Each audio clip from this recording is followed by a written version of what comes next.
Welcome to the Emerging Civil War podcast. I am Chris Mackowski, and joining me today is my ECW colleague, David Dixon. David, how are you today? I'm great, Chris. How are you? I'm doing well, although I have to admit I'm suffering from a little case of headset envy because your headsets are pretty good. Yeah, I've been doing a number of these, and I've just found that the sound comes better when I use a headset. So here I am. You look like you should be in the broadcast booth for a football game. Well, I feel close to broadcasting because I'm being interviewed by Chris Mackowski, who I think is like the Barbara Walters of Civil War interviewers. So this is pretty serious stuff, and I want to make sure I'm prepared, Chris. David, if you were a tree, what kind of tree would you be? That's a Walters question, right? Yeah, exactly. Well, let me start there, though, because you said you've been doing a number of these. That suggests that there's been a lot of interest in your new book, Radical Warrior, which is about the reddest of the red, Augustus Willich. So what's reaction been so far?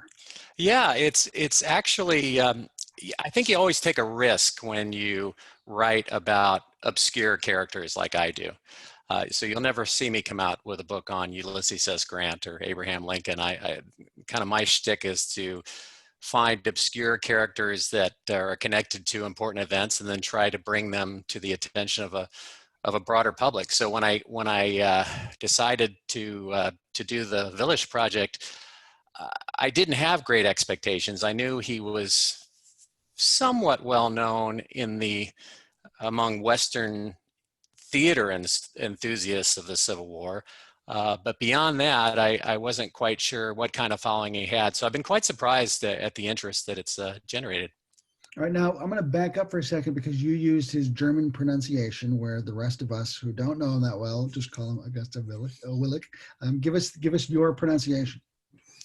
Well, I am not fluent in German, so there's a great website actually that you can go on and you can plug in the English. You can plug in an English sentence, and it will give you a phonetic translation in just about any language.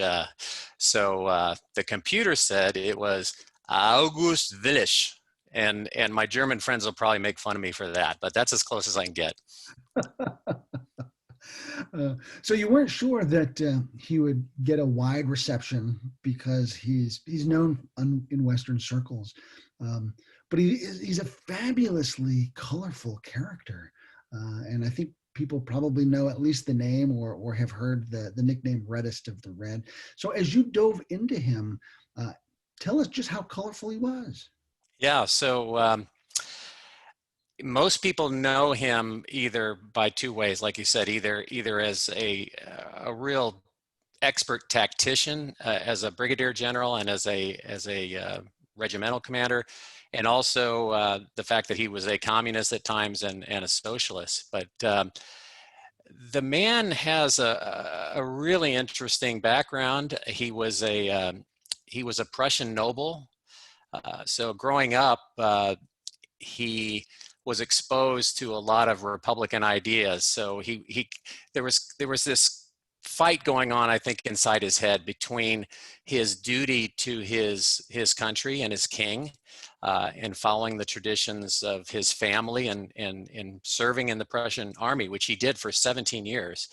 And then on the other side, I would say his humanistic impulses. So his desire to try to address what they called in the middle of the 19th century the social question. So all these forces of rapid industrialization were occurring, and he saw these big changes and the possibility the working class was going to be consigned to a permanent underclass. So that really became the driving force in his life, and he looked at everything through that lens, even the American Civil War.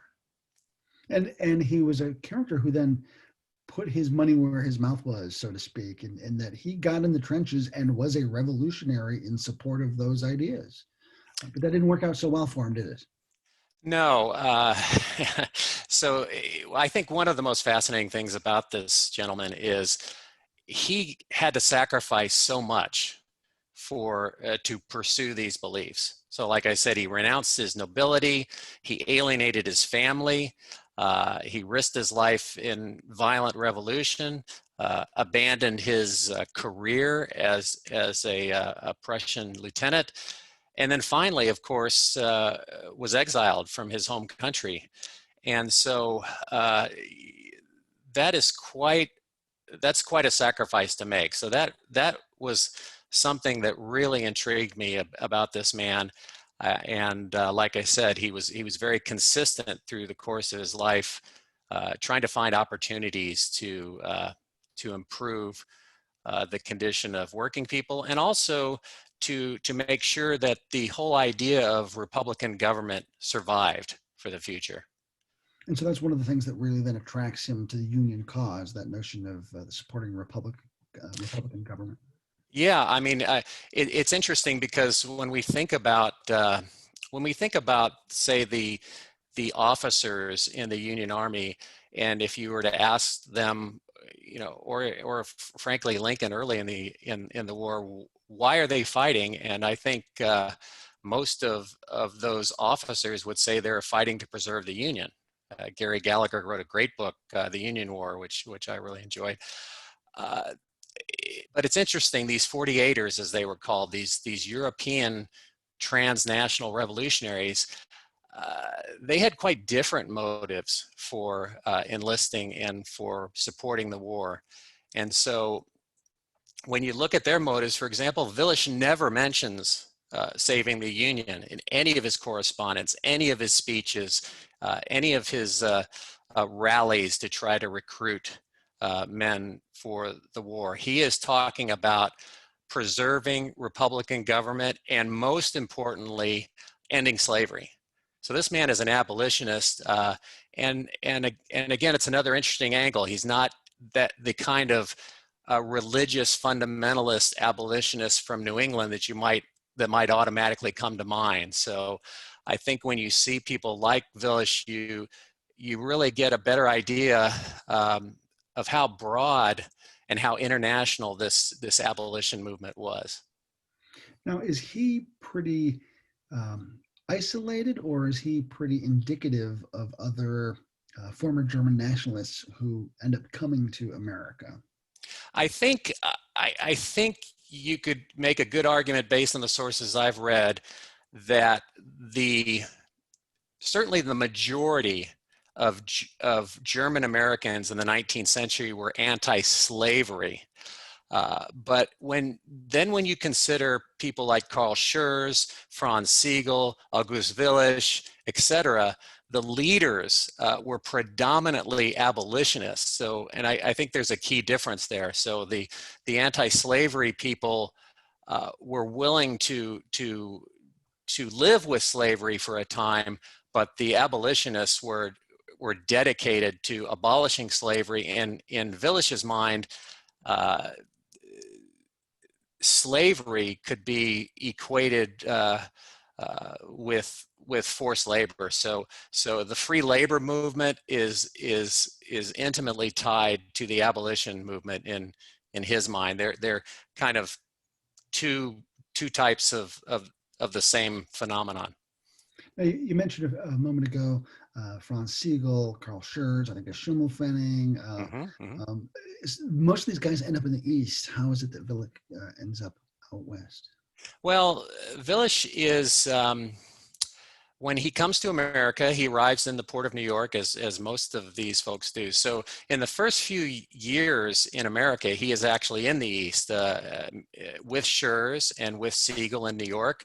And then a lot of these 48ers kind of fan out, right? So Schurz goes to Milwaukee, and then he ends up in St. Louis, you know, and Willich ends up in Cincinnati. He's recruited to edit a German language newspaper in Cincinnati called the Cincinnati Republikaner. This becomes the first daily labor newspaper in any language in America. So he's a very important early labor leader, in addition to being a revolutionary icon like, say, Franz Siegel was. Now, you mentioned his editorialship of that German newspaper, and that was something that Lincoln really appreciated. He owned a German language newspaper that he couldn't even read, but he understood how important they were as a voting bloc and as a constituency. How much did Willich have to kind of help shape that voting bloc at on a national level, or even on his regional level there around Cincinnati? Yeah, well, I saw your interview with Harold Holzer recently, and I read his book, Lincoln and the Power of the Press, where I think that was the first time that Lincoln's interest in a German language newspaper had kind of been brought to wide attention. We now know that in the 1860 election, for example, the German vote did not win the election for Lincoln, as kind of was the folklore. However, the polling at that time wasn't very sophisticated, right? So it's pretty clear, I think, that Lincoln felt that the German Americans were critical to his election chances.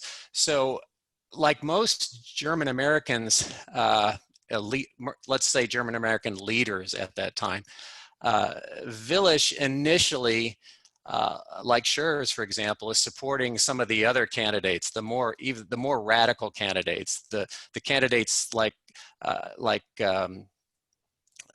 Fremont, for example, or Seward, who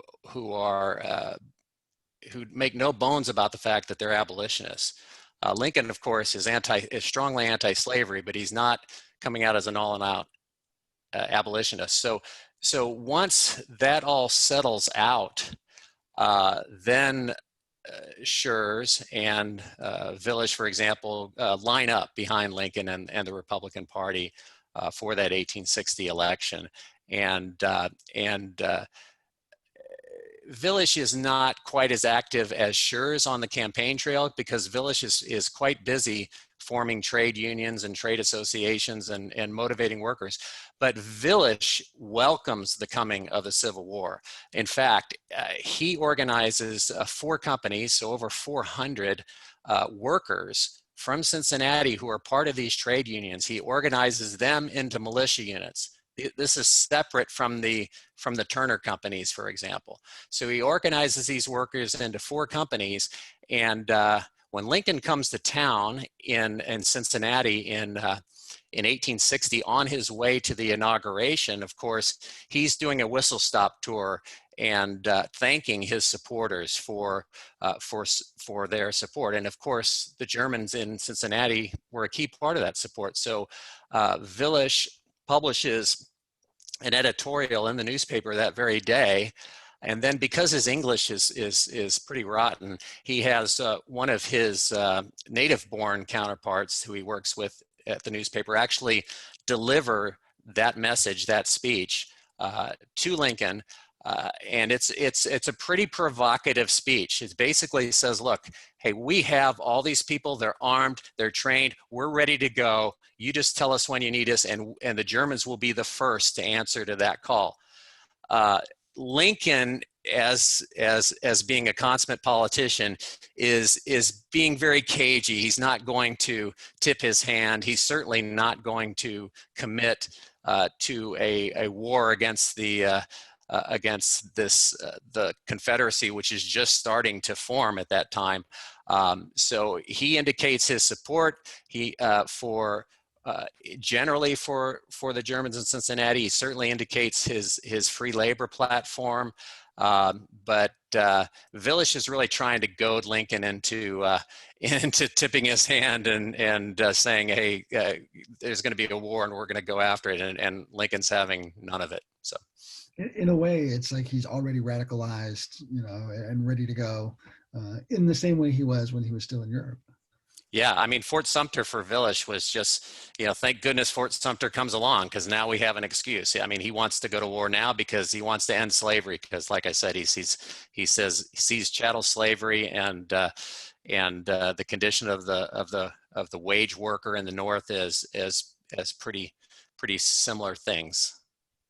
So on one hand, he has some revolutionary credentials. Mm-hmm. But on the other hand, he's a labor leader. He's a political organizer. involved in a very important demographic from Lincoln's perspective. So what we might today call a political appointee or political officer. So when he finally does go in, he's got some pros and cons. How does he end up doing? Yeah, so he's not really a political appointee, right? So when he enlists as a private, and he lies about his age because at the time in Ohio, you weren't allowed to be enlist as an officer unless you were, I think, 40 or under. So he was 50 at the time that he enlisted. So he enlists as a private, becomes adjutant in the 9th Ohio, which was led. It was an all-German regiment led by Robert McCook, and then later he becomes major in that regiment. And by the end of 1861, after a successful engagement in West Virginia with McClellan and Rosecrans, of course, he later spends a lot of time with Rosecrans. But this is when Rosecrans is just starting to establish a reputation for himself. So in West Virginia, they have some success, and then Governor Oliver P. Morton of Indiana comes after Willich to take the job as colonel and commander of the 32nd Indiana, which is Indiana's first all-German regiment. So that starts to form in, I believe, December of 1861. So he's working his way up, but he's going to end the war as a brigadier general. So that's right. Pretty strong career.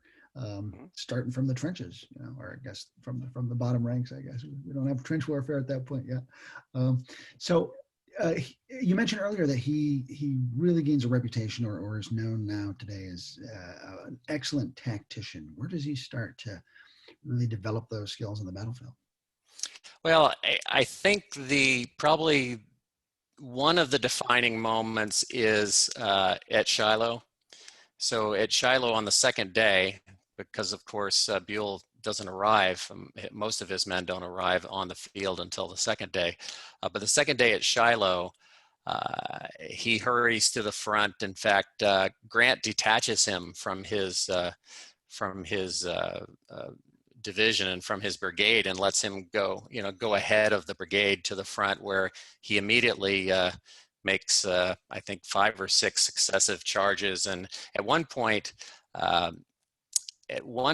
his troops get really excited. They outrun their support on both their flanks, and Willich has to calm them down. So what he does is he rides around the flank of the regiment, with his back to the enemy, and starts to try to calm his troops by taking them through the manual of arms.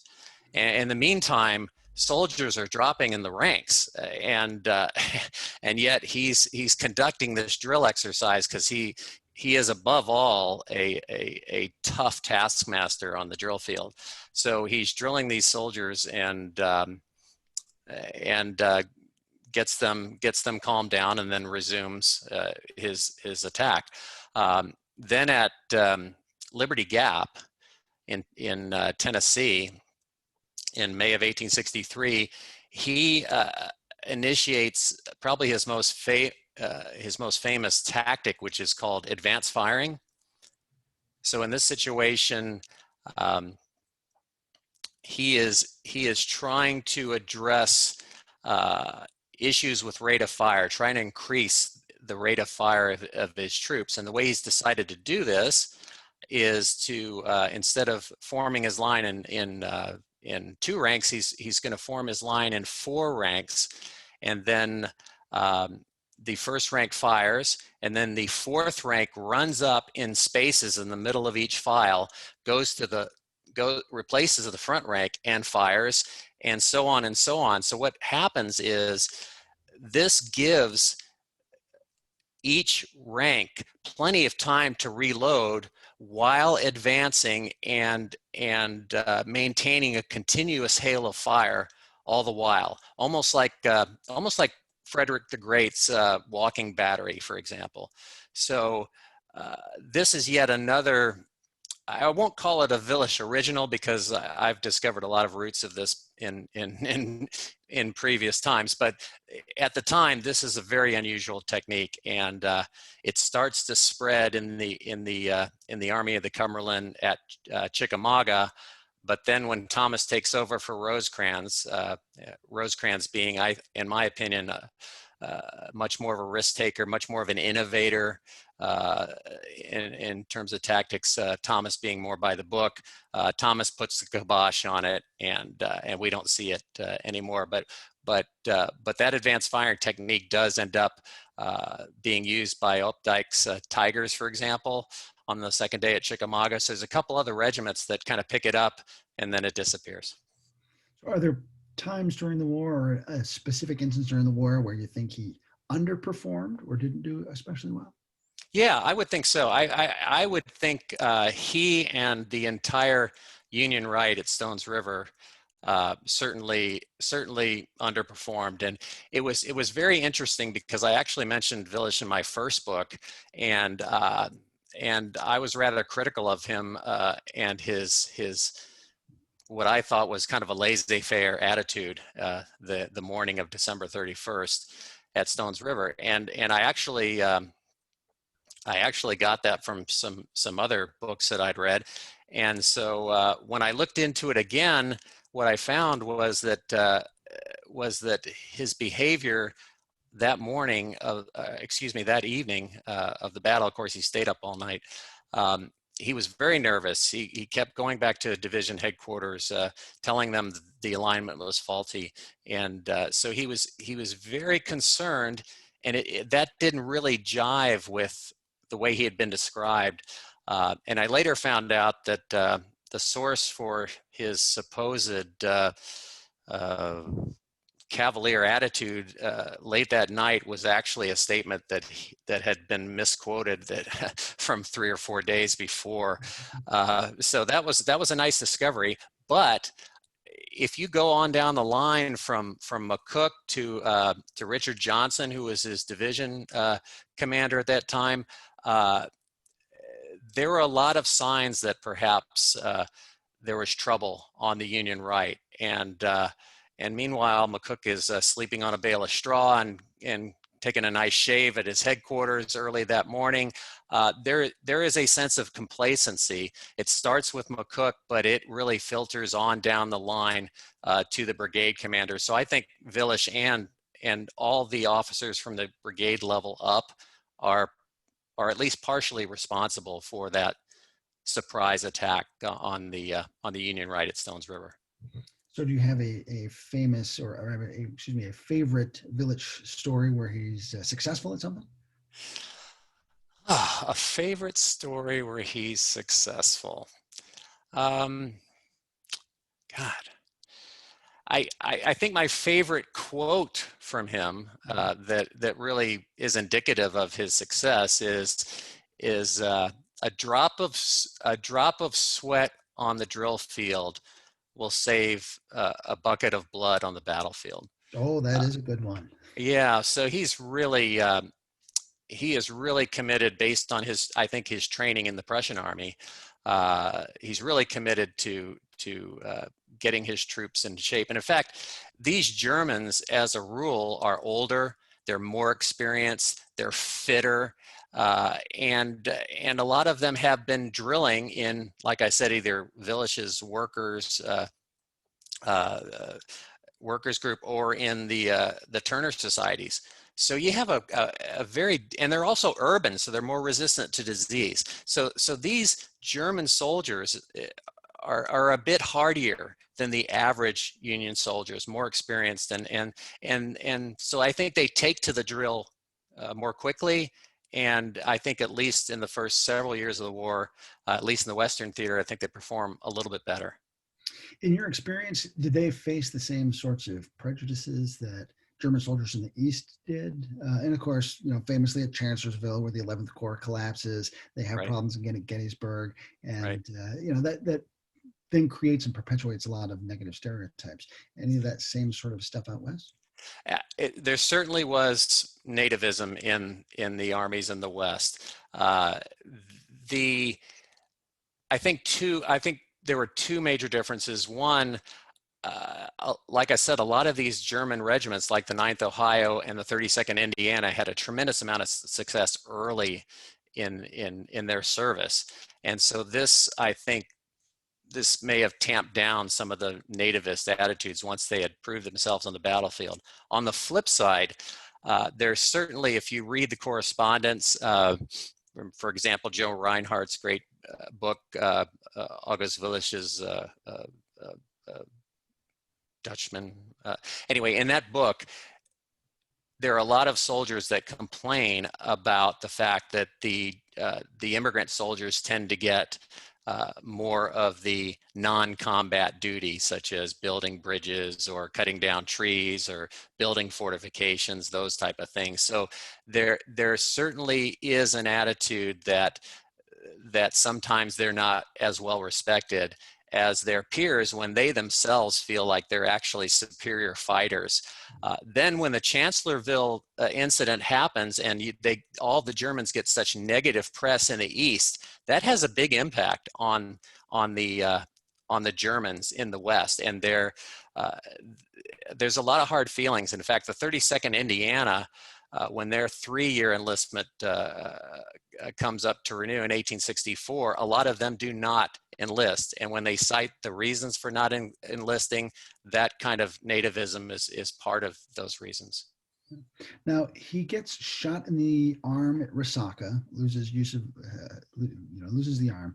How does his loss impact the army there, right, essentially at the beginning of the campaign?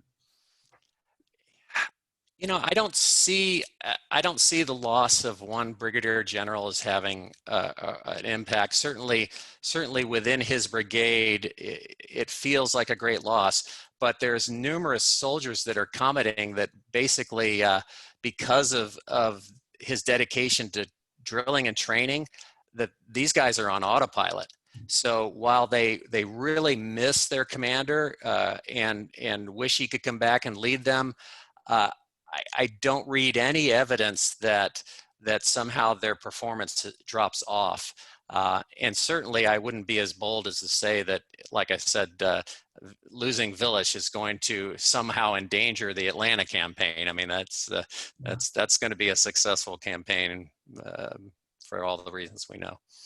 Now, because he loses his arm, I got the impression from your book, though, that really has a negative impact on his ability after the war, in his efforts at organizing, at his efforts with the militia.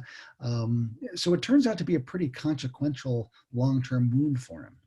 Yeah, and I think more psychological than anything else. So the first thing it does is it prevents him from returning to combat duty. Now, and I say that, but of course there's a lot of people that actually lost their arms or even a leg that returned to combat duty, right? So, but for whatever reason, he doesn't return to combat duty until after. He doesn't return to the field until after the war is over. He leads some of his old brigade. Most of his old brigade into Texas and some mop-up exercises there. But psychologically, I mean, this man is born and bred to be a fighter, and he loves it. It's really the only place where he feels at home is out in the field with his boys. So psychologically, at the end of the war, they offer him, I guess he's breveted a major general, but of course in the regular army they offer him, or they talk about making him a colonel or something like that. He's not down with that. So he actually resigns his commission, and then he has to try to find something to do, and there's a lot of things that people try to push him into that he's not really very good at. For example, politics. So he is cajoled into running for county auditor. This is a disaster. He's not talented in that way. He has no sense of money. Lives in poverty for his entire life, really. and the whole thing ends up in a scandal. Then he gets involved, I think, really wrong-headedly with Schurz and the Liberal Republican Party trying to oppose Grant in 1872. Then he tries to form really a socialist party called the People's Party in 1873. That effort in Ohio polls, I think, just a little bit less than the party that was organized around Prohibition. So, I mean, he really does not have a talent for politics, and so that makes his post-war career, not really a highlight reel. Yeah, yeah. Now, I should point out for our viewers and our listeners that you've talked about socialism. You've talked about his commitment to Republican government and Republican with a small r instead of a capital R.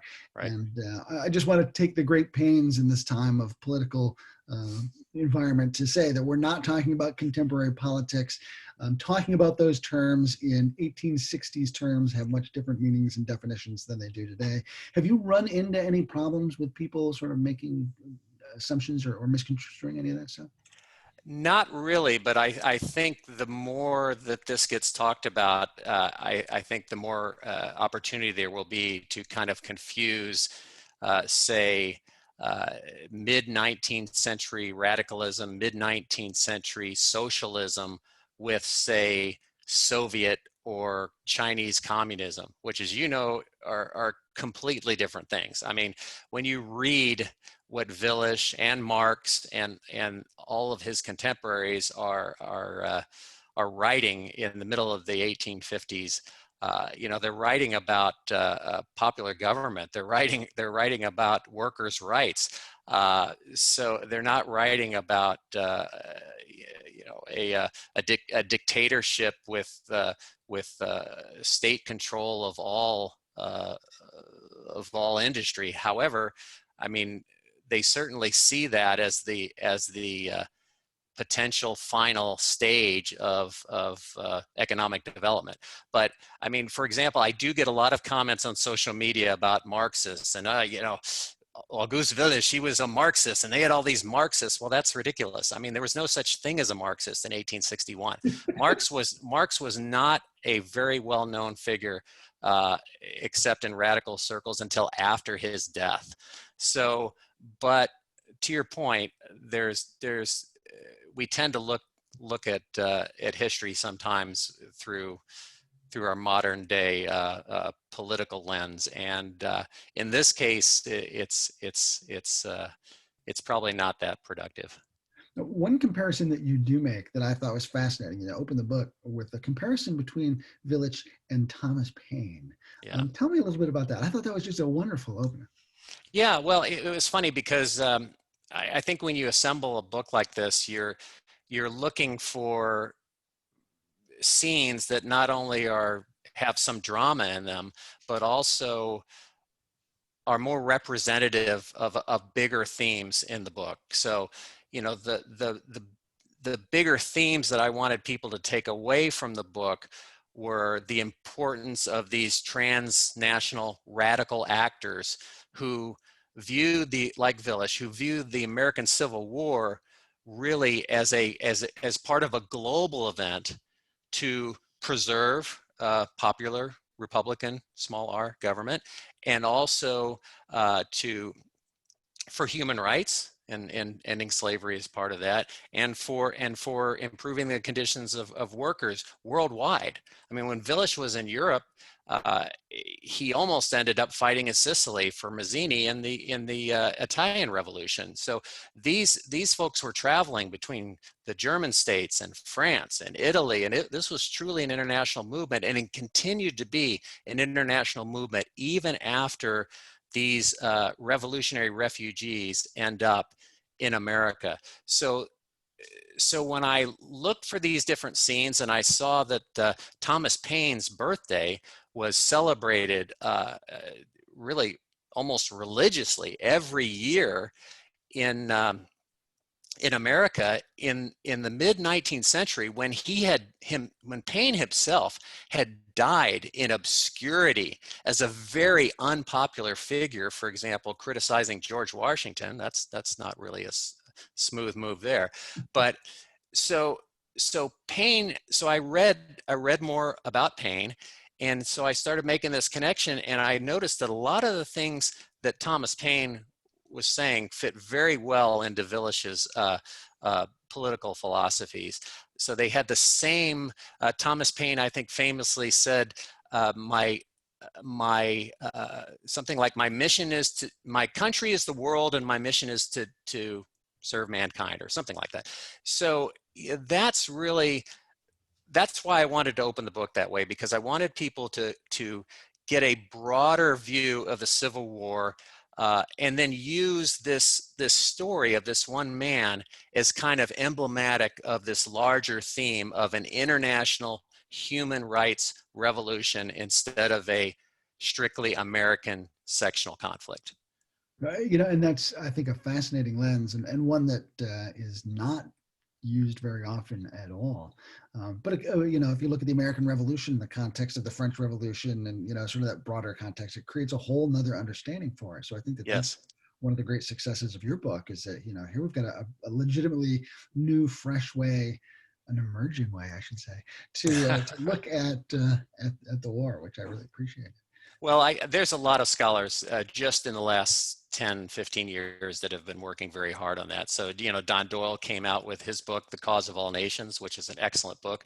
Andre Flesch wrote The Revolution of 1861. So in my bibliography, you can find a lot of very recent works that on this same theme of the Civil War as a transnational global revolution.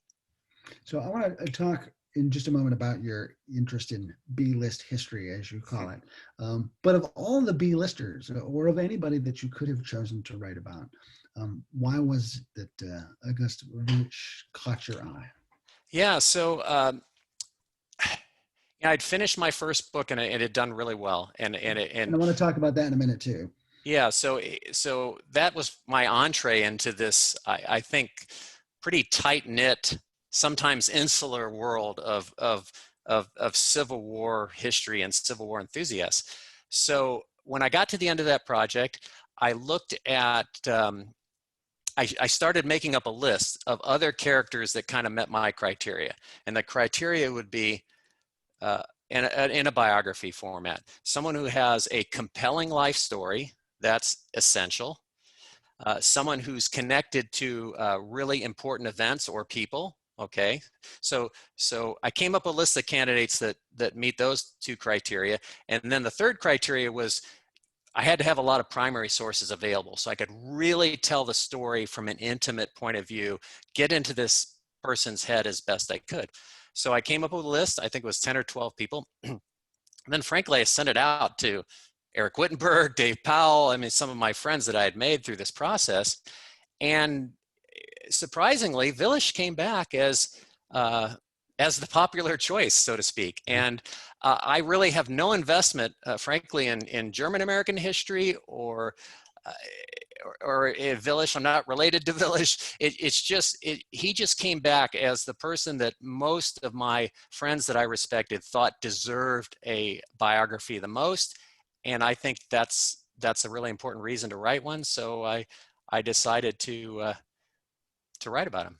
On the other end of that whole process, everyone I know that knows about this book has been super excited for it. So I think that nice. just sort of reaffirms what Dave and Eric and folks told you about. Here's a guy who really needs one. I've heard a lot of really excited people waiting for this book. Oh, good. Yeah, I'm glad. Yeah. So with the whole B-list idea, your website actually highlights a lot of B-list characters, right? Because as you say, we can find a lot of stuff about Robert E. Lee or Ulysses S. Grant. So you're highlighting Right. some of these lesser known folks. That's got to be a pretty fun project. It is. It's like I said, it's fun when you have a lot of primary sources to deal with. So and you can read them easily. So in the first book, I had mountains. I mean, I had 42 boxes, just the Huntington Library, in addition to all the other repositories. I had an embarrassment of riches, and they were all in English. So this project was a little bit different. So Willich never marries. He doesn't leave a collection of personal papers. This usually would be the knockout point. Once I find out that there's no personal papers, I'm probably not going to continue the project. However, what I found, what did exist, and of course I had to dig into other people's collections all over the world, frankly, what I found was besides him being a newspaper editor, which of course there's daily editorials, and he also writes a pamphlet, 70 something pages, that details his reasons for rebelling against the king and leaving the Prussian army. And then he writes another pamphlet in 1866, critical of the standing army. So, and then sprinkled in there are these personal letters that are unusually timely. They happen at really important moments in his life where he's making decisions or facing challenges. And then they're really intimate personal letters. They're not letters that are designed for self-promotion or publication. So despite the fact that there's no collection of personal letters, I had to work a lot harder. I had to get a German translator. It was really worth it because what I found was exactly what I needed, versus in the first book, I had 5 times as much as I needed, and the challenge was to try to boil that down. But in this case, it worked out really well. Now, you mentioned your first book, The Lost Gettysburg Address, about Charles Anderson and his Civil War Odyssey. Yes. A book that I just thought was really neat, because it just, when it first came out, I just kept seeing it here and there. And you were like the hardest working man in show business, making that book happen and getting it in places. And it was like the little engine that could. I loved that about the book. Yeah, it was. So I was still working at the time when I came across this very unusual story. And so I knew I had to write an article about Anderson and this lost third speech that turns up in Wyoming at a ranch of all places. And then I look into his life, and it's just, I mean, as Jerry Prokopowicz said, it's like Civil War Forrest Gump, right? So then I knew I had to write a book. And so it really was. So I tried to get a trade press to publish it because I thought, hey, it's the Gettysburg Address. It's Lincoln, right? There has to be a market for that. I queried probably 63 trade agents, no interest. And then I found out an endowed chair from Yale was working in the same papers at the Huntington. I contacted him. He didn't respond 3 times, and I grew worried that I was going to get scooped on this. I didn't know what he was doing with these papers. So that's when I decided, instead of taking this to a university press like I did with the Willich book, I would self-publish it. And that's what I did. So that's why I had to become the nonstop, Bob Dylan-esque book salesman, whose concerts just go on and on and on for years, trying to get this book out because I did it all myself. I hired all the independents to do the copywriting, to do the book design interior, to do the book cover. And I learned a lot about the publishing process by doing that all myself. And most importantly, I learned that I never want to do it again.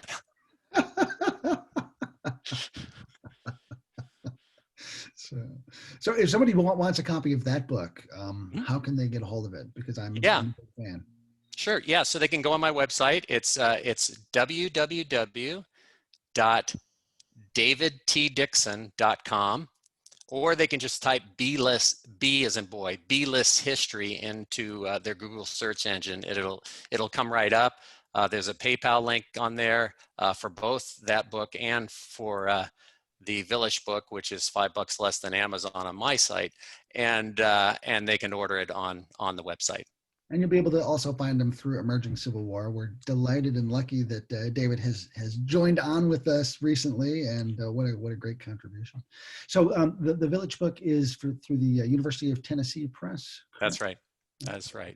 So working with a university press like that, certainly a much different experience than doing the self-published produce. What did you learn from that process? Well, I learned that you have to be patient, right? Because they really have a much longer timeline, and rightly so. They have a stable of books lined up for each catalog. So once you start with them, then you really have to be patient and wait for their timing. But I also learned that because most of the university presses don't have a ton of resources to market the book, say like Ted Savas does, as on the flip side, is a tremendous marketer of his books. I learned that if you are a person that is used to hustling, like I did on my first book, they're very receptive to that. So I had a really good working relationship with them. I have a 35-year business background, so I have, I think, a really good track record of meeting deadlines, and not all of their authors meet deadlines.